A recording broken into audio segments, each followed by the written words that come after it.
Hello everyone and welcome back. Today I wanted to show you my Exodus deck, which I find really funny and actually pretty good in the actual meta. So I never really got to play Exodus. I did a couple of games with it before, but I didn't like it, and now I'm trying it again because I'm sick of Alfarius. So the win rate is right now like 77 76%. I think it's pretty good. The deck I think works pretty nice, and let's go into the build. The point with Exodus I think is that you really want to make use of the ability, um, and the fact is that he can struggle a little bit with energy, and now we got Factory Overdrive, which I don't have the second copy, but I have one copy. And if I have the second copy, I would include it right away instead of the Sky Hunters, which is a little bit of a niche pick, but it's not bad. Starting with the cycling, like Arvus Lighter, help us have a little bit of refill since don't have a drilling site anymore. Drawing and healing is also okay.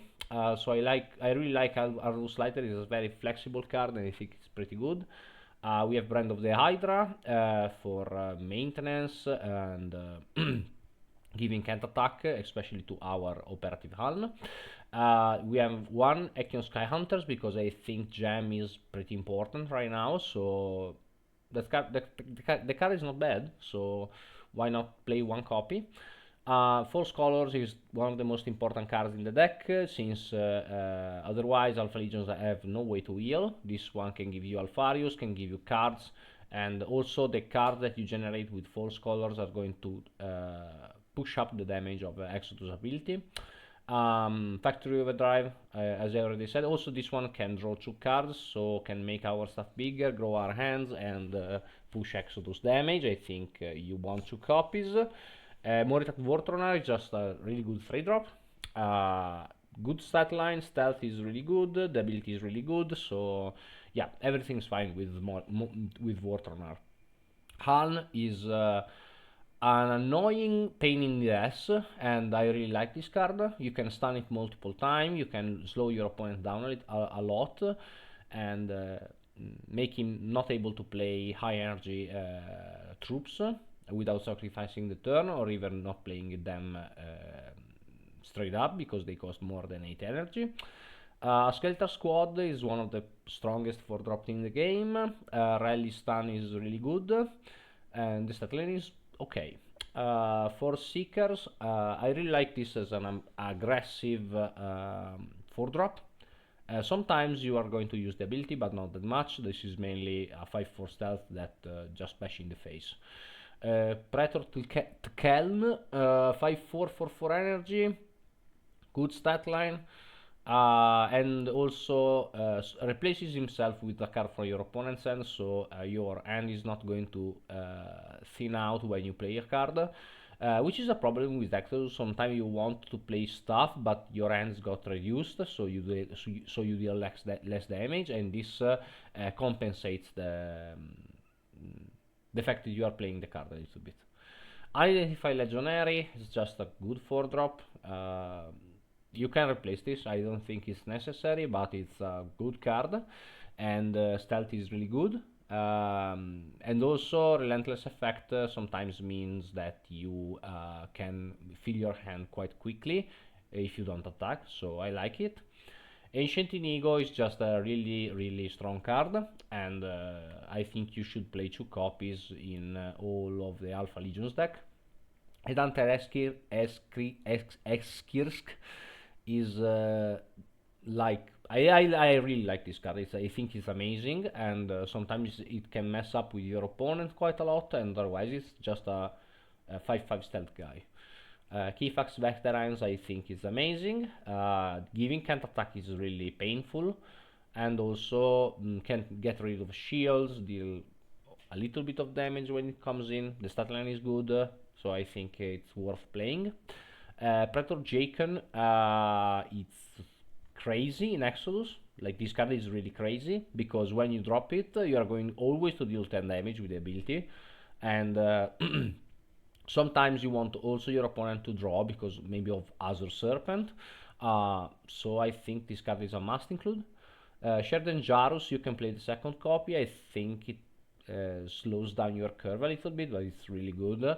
And yeah, it's just a solid flanker for 6 energy. Null Terminators is a must-have. I don't think we need to explain it. Other Serpent dealing damage for each card in the opponent's hand sometimes can be pretty good. Usually when this comes in, the opponents have 6 or more cards into play, which translates into 12 damage on the board, which I think is really good. And yeah, that's a really strong card. And Paramount Invasion, I think it needs no explanation since you're not going to transform Exodus early. You can actually make the opponent draw a lot of cards with the Alpha Legionary, and Paramount Invasion becomes quite cheap. Also combos with Praetor Jacon, so I think this is an amazing combination and you should play both. Let's see some games. I have something saved, I think. Yeah, with Lorgar, Erebus, and Neferis, and then I have maybe which one was good. I have some Kabanda games. I think I made one today, which was pretty interesting. The one against Moray David with Edred Har. I think it's quite a good match. So let's see against Lorgar, and then we go Neferis, and then we will see the last one. So Lorgar, the point is that you want to burst it down as soon as you can. Paramar can be really good. Tkeln also can be really good. And as I said, you're not going to transform early into Exodus because it's. I don't think there is a point. So now you're just drawing cards. The most you can draw, the better. Since later we have not that many way of drawing cards, so I think it's better to draw early than late. Now he plays the Legendary Marion, which is quite obnoxious, but we have the Panama Invasion, so no problem. Also, like now this would cost 5 if I just transform it into Exodus, since I made Lorca draw 2 cards, and I wouldn't be able to clear. So I think it's really impactful to not transform into Exodus early. Also we got Han for next turn, and also we have Keln if you want. Like we have really a lot of stuff. That's an interesting tech for Lorgar.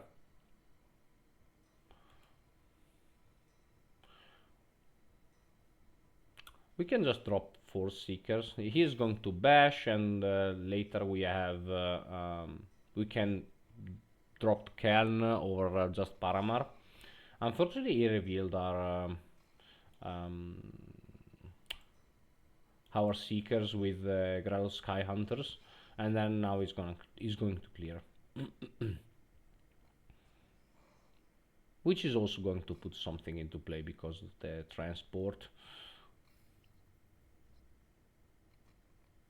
which is to cultists, I think. Yes. So now we can clear with Paramar, and then we can drop Han or Keln, unless we draw something better, and or we can just play Jaros, which is now a beefy boy, and killing another stuff. Now he has to take out a 7/5, which is not easy for word bearers. And also, like next turn, we can go Terminators, we can go Inigo. We have quite a lot of stuff we can do. Like now we took 7 to the face in order to deal with this guy. And the fact is that Exodus can deal a surprising amount of damage so early that like maybe your opponent is at 20, 26 and he just dies. So this is a massive mistake. You never play that card against Alpha Legion unless you are sure that you're going to win, because you can just keep these stun, or just go stealth, and now you're fucked. Like there is no way you're getting out of this. Next turn I'm going to Terminator you, and now you have 3 energy less.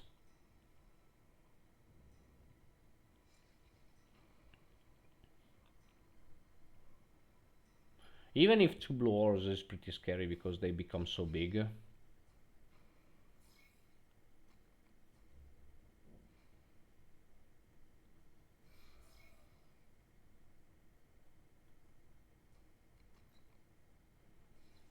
And now we just push for damage as soon as possible. Next turn we have Terminators and ability, and we can also Paramar Invasion the turn after.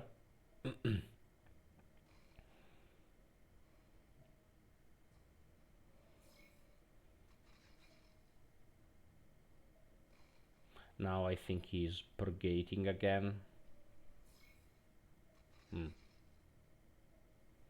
Also we have to watch out for the whispers, but like right now it's okay.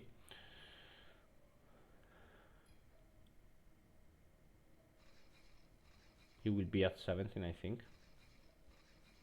No, 16. So now we can ability stun. Of course, this is a massive mistake. You should always use your ability first and then play the card. So you would be a 9 right now. Okay, he plays another Binder of Souls. Right now we have a little bit of a situation because we lack 6 damage, which is not nothing.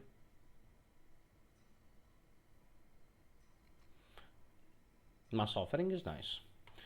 It's just damage.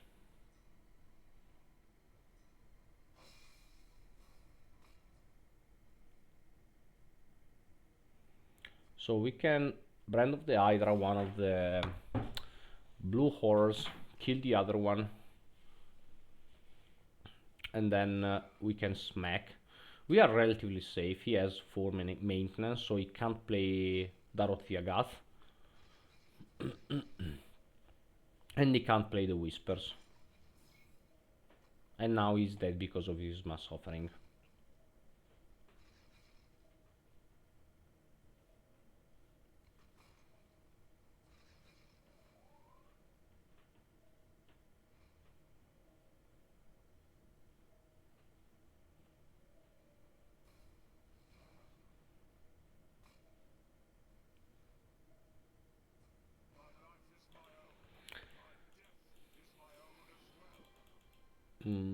Let's go against Kitur. That game was amazing, I think. It was really fun to play. Quite a mess to go through Kitur. I think I'm playing one. I'm taking one Terminators because this card is really powerful, and sometimes even one can save your ass.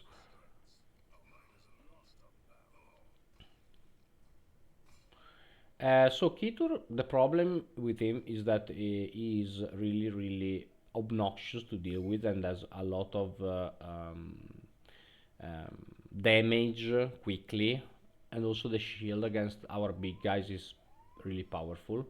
This card is really obnoxious. Right now we can go for Factory Overdrive, which I think is the best play.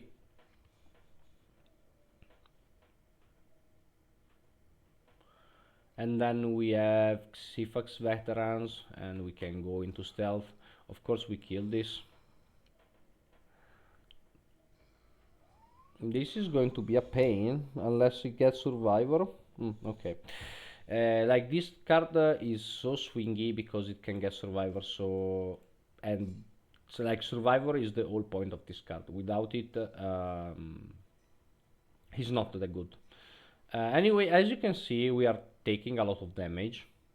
So now we want to ping the Bloodmaster in order to make it counterattack, and actually this takes out 2 energy from Kitur, which is not that bad.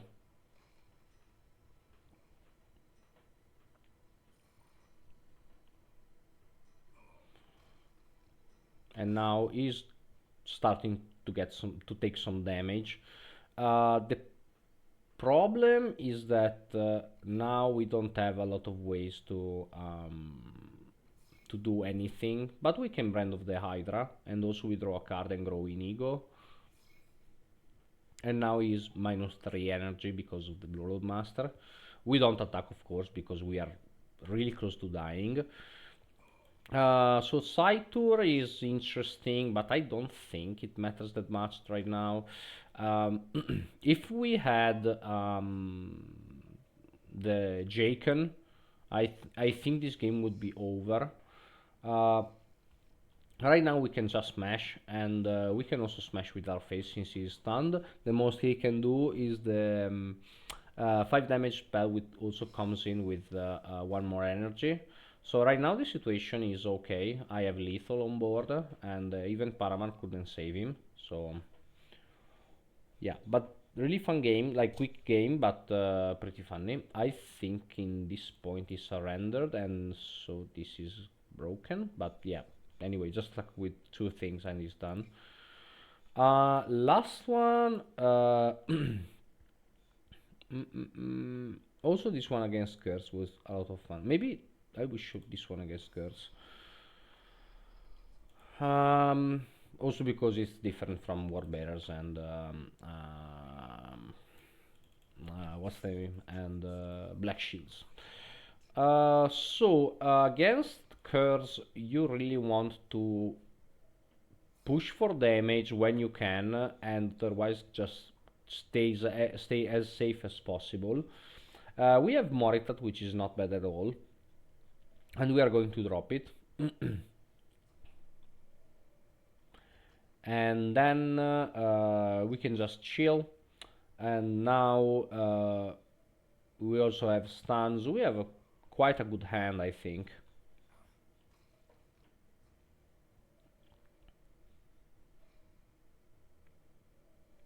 Oh, we draw Factory Overdrive. Of course we are going to play that. And then we can kill the Cat Squad and draw with the Alpha Legionary. So this goes to 37 now. Take 3 damage for the Warlord, and this kill also a troop. So amazing. That's annoying, but not that much, because we have Inigo plus counterattack plus Brand of the Hydra, which is quite solid, I think. Makes this pretty hard to take out. And next turn we can have Eskirs or and transform and hero power, or we can go for the Terminators. So Terror Assault is a little bit of a but at least we are taking out one of his cards, and also he's taking 5 damage, so it's not that bad.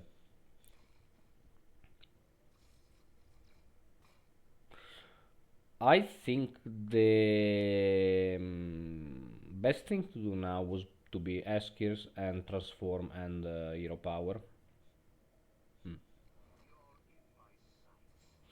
And next turn we can go like Seekers plus a Skeletal Squad or Terminators.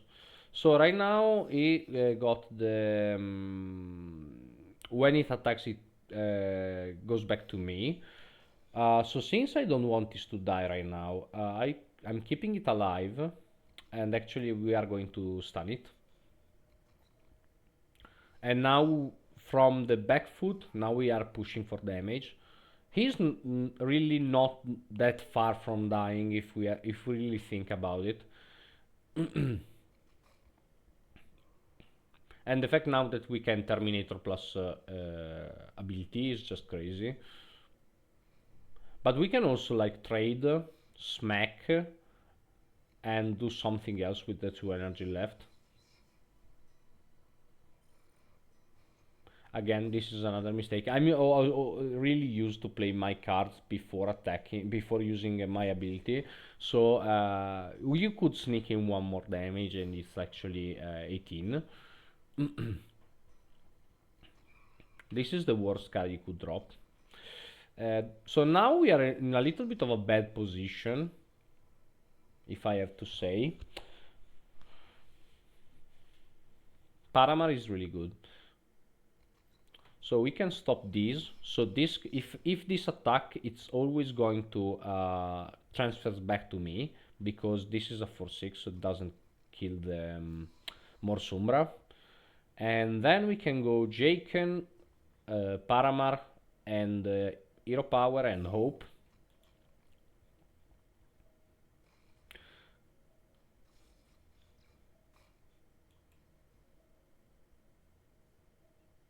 Also, he stuns Exodus. So this is a pretty problematic situation now, because we can't do the 10 damage. But we can Jaken. Paramar will cost 1.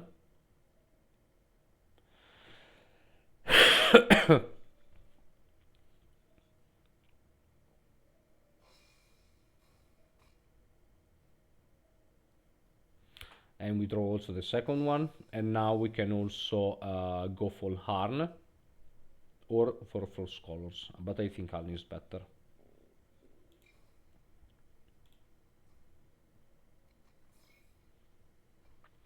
And also we can keep it there because of the Kifax veterans, and maybe Sky False Colors giving us stuff.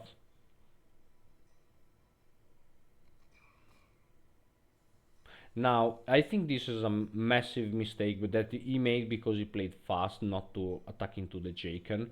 But yeah, I think he didn't realize that this had flank, which means that now I'm going to kill it. I don't think it mattered that much anyway, since this Jaken is not doing anything. Now we are going to transform into Renko and actually drop the little guy, the operative, and the stealth guy, because we can, and now we will transform into Alfarius.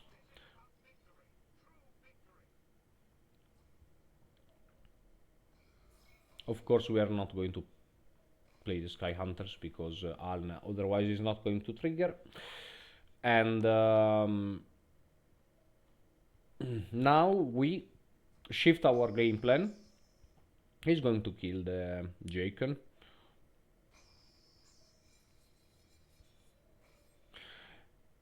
And now we have the upper hand, and we have a lot of stuff that we can do.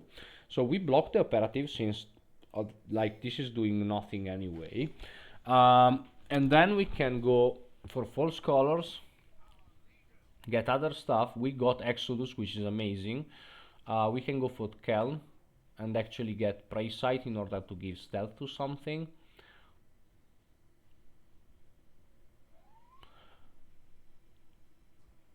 And then we can go Renko, and then we can play the operative, and then next turn we can go into Exodus and also play also the Azure Serpent, which is amazing. Okay.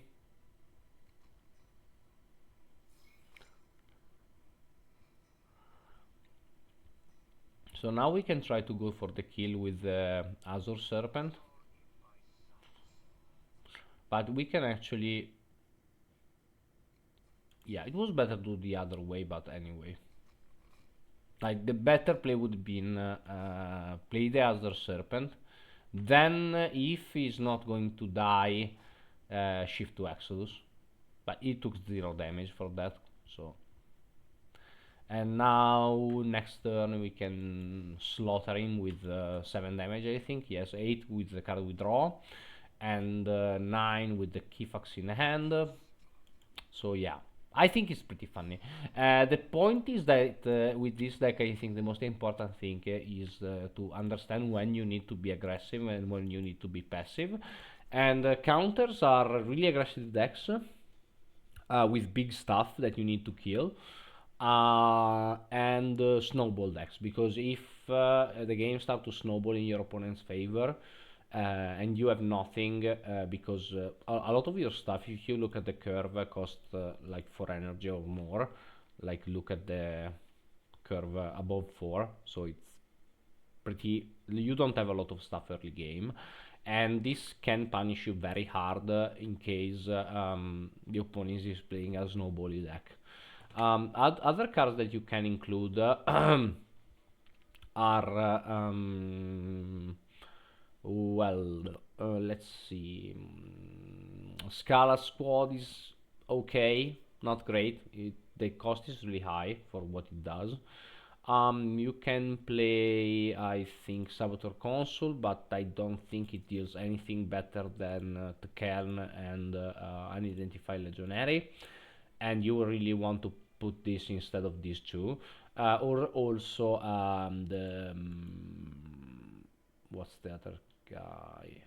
Um, yeah, Xifar Veterans has a different role, so I don't think the Force Seekers. You could put it instead of these cards. Maybe the Force Seeker is the card that I would take out for the Sepulchre Console because it does something different. Um, like that does something similar, but actually deals something. Like the point is the cost. Like it costs 5, and I think at 5 you really want to play Inigo, Eskirs, or Xifax, and not the Saboteur consoles because the stat line is a little bit weak. Um, then we have you can play the second copy of certain Janus. You can also play this guy. He's not bad. The 6 cost is a little bit high, I think. Um, and apart from that, I really don't think there is anything you want to play in the neutral card pool except for the second factory overdrive, because like everything else is not that much synergistic, and I think you want synergy in Alpha Legion, and that's why I think Alpha Legion has one of the best card collections is because you almost need anything outside of their collection to make them work. Um, so yeah, I think this guy is really funny. Alpha Legion, I honestly like old Alpha Legion more than new Alpha Legion, which came out a year ago. So new is not a good word to use, but yeah. I think they can be pretty funny. I think Exodus is way more funnier than Alpharius. Alpharius is like traps and very passive, and I think Exodus is the good middle ground between being aggressive and being defensive. Anyway, I hope you guys enjoyed the video, and leave a like, subscribe, and see you guys next time.